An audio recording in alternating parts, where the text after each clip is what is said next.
और बात उत्तर प्रदेश की करेंगे। उत्तर प्रदेश में कई ऐसी नदियां जो इस वक्त उफान में है और उत्तर प्रदेश में गंगा यमुना समेत सभी बड़ी नदियां उफान पर है, जिसकी वजह से लोगों की मुश्किलें बढ़ गई है।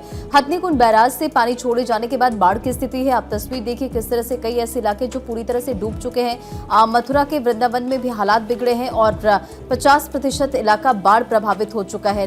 और आप देखिए किस तरह से यहाँ पर नाव ही एक सहारा है, इसी के जरिए लोग सफर कर रहे हैं। वहां से लोगों को हर राहत सामग्री पहुंचाई जा रही है, लोगों को वहां से निकालकर सुरक्षित जगहों पर पहुंचाया जा रहा है। क्योंकि आप ये तस्वीर देखिए, फर्स्ट फ्लोर तक पानी आ चुका है और पूरे इलाके में पानी का कब्जा है। क्योंकि इस वक्त गंगा यमुना और तमाम जो बड़ी नदियां हैं उत्तर प्रदेश में वो उफान पर है। 50% ऐसा इलाका है जो कि बाढ़ प्रभावित हो चुका है। सीएम योगी आदित्यनाथ लगातार अधिकारियों के साथ मीटिंग कर रहे हैं। मंत्रियों को जिम्मेदारी सौंपी गई है, अधिकारियों से लगातार उनकी बातचीत जारी है और ये दिशा निर्देश दिया गया कि लोगों तक सुविधाएं पहुंचाई जा सके। क्योंकि जाहिर तौर पर लोगों की मुश्किलें बढ़ी है, फसलों को भी काफी ज्यादा नुकसान बाढ़ बारिश की वजह से पहुंची है। आगे बढ़ेंगे, कानपुर से खबर आपको बताएंगे। यहाँ पर भी देखिए उफान पर है इस वक्त गंगा और यमुना। हालात जो इस वक्त यहाँ पर बने हुए हैं वाकई चिंता का विषय जरूर है। कुछ तस्वीरें भी ये कानपुर से सामने आई हैं। आप देखिए चारों तरफ आपको यहाँ पर पानी पानी नजर आएगा। कई वो इलाके हैं बहुत ज्यादा जो इस वक्त प्रभावित भी है। आप देखिए किस तरह से यहाँ पर लोगों को रहना पड़ रहा है, लोगों के घरों में पानी घुस चुका है। आप देखिए घुटनों घुटनों तक पानी है और इसी बीच से लोगों को गुजरना पड़ रहा है। इस तरह के हालात इस वक्त कानपुर के अंदर बने हैं और कई तो घनी आबादी वाले इलाके हैं जहां पर इस तरह की सिचुएशन इस वक्त बनी हुई है। ये देखिए आप जरा कैसे लोगों को यहां से जाना पड़ रहा है, नाव चलाई जा रही है बाकायदा। इस तरह के हालात इस वक्त कानपुर के अंदर बने हुए हैं और न सिर्फ कानपुर में बल्कि इसी तरह प्रयागराज की बात कर लें या फिर आप वाराणसी की बात कर लें, कई ऐसे इलाके हैं जहां पर सिचुएशन कुछ इसी तरह की बनी हुई नजर आ रही है उत्तर प्रदेश के अंदर। हालांकि अभी मौसम पिछले 2 से 3 दिन से खुशनुमा बना हुआ है, बारिश नहीं हो रही है और इस वजह से आप कह सकते हैं कि जलस्तर जरूर घट रहा है, लेकिन अभी भी सिचुएशन पूरी तरह से नॉर्मल होती हुई नजर नहीं आ रही है।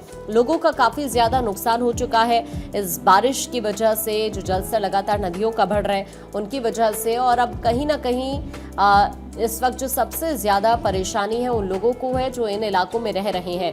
क्योंकि इससे तरह आपने देखा कि कई ऐसे भी लोग हैं जिन्हें यहाँ से शिफ्ट तक करना पड़ा हालात को देखते हुए और अभी भी सिचुएशन कुछ इसी तरह की यहाँ पर बनी हुई है। तो वहीं देखिए प्रयागराज में भी उफान पर नदी है, आबादी वाले इलाकों में पानी पहुंच चुका है, लोगों की जो मुश्किलें बढ़ चुकी हैं। लगातार ऐसी तस्वीरें उत्तर प्रदेश से सामने आ रही है। पहले हमने आपको मथुरा की तस्वीर दिखाई, उसके बाद हमने आपको कानपुर की तस्वीर दिखाई और अब प्रयागराज में भी हालात ऐसे ही हैं। लगातार हो रही बारिश से लोगों के घर बार सब कुछ डूब गए हैं। पलक आप बिल्कुल स्थिति आप देख पाएंगे इन तस्वीरों के जरिए भी बहुत ज्यादा खराब हो चुकी है स्थिति। आपने देखा कि प्रयागराज में तो इसके पहले भी कुछ ऐसी स्थिति देखने को मिली थी, लोगों के घरों के अंदर पानी घुस गया था। और ऐसे में ये 2 तस्वीरें हैं। पहली तस्वीर आप देख पाएंगे कानपुर के हालात कुछ ऐसे ही हैं और दूसरी तस्वीर में आप देखिए, पहली तस्वीर प्रयागराज की है और दूसरी तस्वीर कानपुर की इस वक्त हम दर्शकों को दिखा रहे हैं। फलक तो आप देख पाएंगे हर जिले से कमोवेश कुछ ऐसी तस्वीर निकलकर सामने आ रही है। लोगों की मुश्किलें इस वक्त बहुत बड़ी हुई है। देखिए आप, ये जो मवेशी हैं उनको बहुत ज्यादा समस्याओं का सामना करना पड़ता है। यहाँ तक कि जो मवेशी उनके चारे पूरे तरीके से नष्ट हो चुके हैं, तो ऐसे में भी बहुत ज्यादा समस्या होती है। सड़क पर नाव चलाने को लोग मजबूर हैं। कुल मिलाकर किसी तरह अपनी जिंदगी का गुजर बसर कर रहे हैं और सब बस इसी अब उम्मीद से देख रहे हैं कि कब जाकर ये जो जलस्तर है वो कम होगा ताकि एक बार फिर से जिंदगी पटरी पर लौटे। और ऐसा लग रहा है पलक, जो ये प्रयागराज की हम पहले की तस्वीर दिखा रहे थे कि कम से कम 10 से 11 फीट यहाँ पर पानी होगा भरा हुआ। और ये आसपास का वो इलाका है जो आप संगम नगरी में देखते हैं। संगम घाट के आसपास के ये इलाके हैं जहां पर आपने देखा कि ये जो सार्वजनिक शौचालय है वो पूरी तरह से पानी में डूब चुका है और लेटे हुए हनुमान मंदिर भी वहां पर है। अक्सर ऐसा होता है कि वहां पर भी पानी पहुंचता है और इस बार भी वैसा ही हुआ। उस मंदिर में भी पानी पहुंच गया काफी ज्यादा। बहुत लोग के चला गया, बहुत लोग के जा भी रहा है और कोई प्रशासन का अधिकारी, प्रशासन कोई है ही नहीं यहाँ, कोई नहीं आया ना तो बाहर। अरे कोई आया ही नहीं है यहाँ, कोई नहीं आया है। कब तक ऐसे पानी में कब तक भरा रहे, कब तक ना, बहुत समस्या है।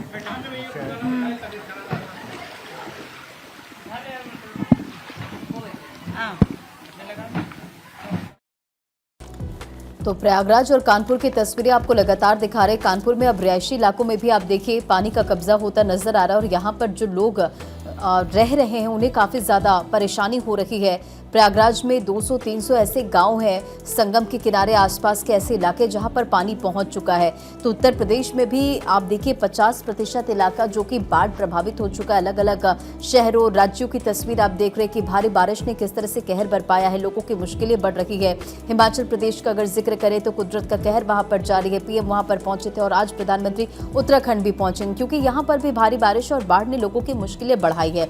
फिलहाल आपकी स्क्रीन पर ये तस्वीर है उत्तर प्रदेश के प्रयागराज और कानपुर की, क्योंकि यहाँ पर भी गंगा यमुना का जो जलस्तर है वो लगातार बढ़ रहा है। और चलिए आगे बढ़ेंगे। इसी बीच एक और बड़ी खबर आपको बताएंगे। रावी नदी का जलस्तर लगातार बढ़ रहा है और प्रशासन को कहीं ना कहीं अब चुनौतियों का सामना भी करना पड़ रहा है।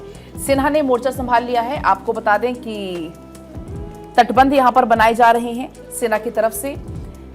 जम्मू पठानकोट नेशनल हाईवे पर खतरा आप देख पाएंगे इन तस्वीरों के जरिए, क्योंकि इस वक्त देश में कई जगह पर सैलाब की स्थिति देखी जा रही है। जम्मू कश्मीर में रावी नदी की आप तस्वीरें देख पाएंगे जहां पर हर किसी को अब टेंशन होने लगी है। कठुआ में रावी नदी का रौद्र रूप देखने को मिला, जहां पर सरकारी इमारतें पूरी तरीके से डूब चुकी हैं। आपको बता दें कि दूसरी तरफ जम्मू पठानकोट नेशनल हाईवे पर भी खतरा कहीं ना कहीं नजर आने लगा। इसको देखते हुए जम्मू कश्मीर पंजाब प्रशासन की तरफ से एक ज्वाइंट टीम बनाई गई है, जो कि यहां पर गुर्ज डिवीजन की इंजीनियरिंग रेजिमेंट को भी इसमें शामिल किया गया। ये टीमें मिलकर एक सुरक्षात्मक तटबंध का निर्माण कर रही ताकि पानी उसके आगे यहां पर ना बढ़ सके या जो नुकसान है उसको रोका जा सके। नेशनल हाईवे के आसपास का जो क्षेत्र है वहां पर भी उस इलाके के लिए एक महत्वपूर्ण कदम इसको माना जा रहा है। और इसके अलावा रावी नदी की तस्वीरें भी लगातार आपको हम दिखा रहे हैं। और देखिए पंजाब सिंचाई विभाग का भी हम यहाँ पर जिक्र कर रहे थे, क्योंकि लगातार वहाँ पर भी हालात बिगड़ रहे। फिलहाल रावी नदी की आपको ये तस्वीर दिखा रहे जहाँ पर नेशनल हाईवे पर भी अब खतरा मंडराने लगा। इसको लेकर जम्मू कश्मीर और पंजाब प्रशासन की ओर से भी एक ज्वाइंट टीम बनाई गई है और इसी के साथ जो ये टीमें हैं लगातार मिलकर काम कर रही है। क्योंकि आप देखिए इस वक्त जम्मू कश्मीर का अगर हम जिक्र करें तो कई ऐसे इलाके हैं, नदियां इस वक्त तूफान पर हैं। और पंजाब सिंचाई विभाग का जिक्र इससे पहले मैंने भी किया था, क्योंकि अधिकारियों ने बताया कि उन्होंने रावी नदी पर तटबंध निर्माण कार्य के लिए सेना की महत्वपूर्ण मदद मांगी है और सेना की मदद से काम तेजी से आगे भी बढ़ रहा है, जहां प्रशासन की ओर से लगातार हालात पर नजर रखी जा रही है। तो देखिए इस वक्त कई इलाकों में इसी तरह के हालात हैं।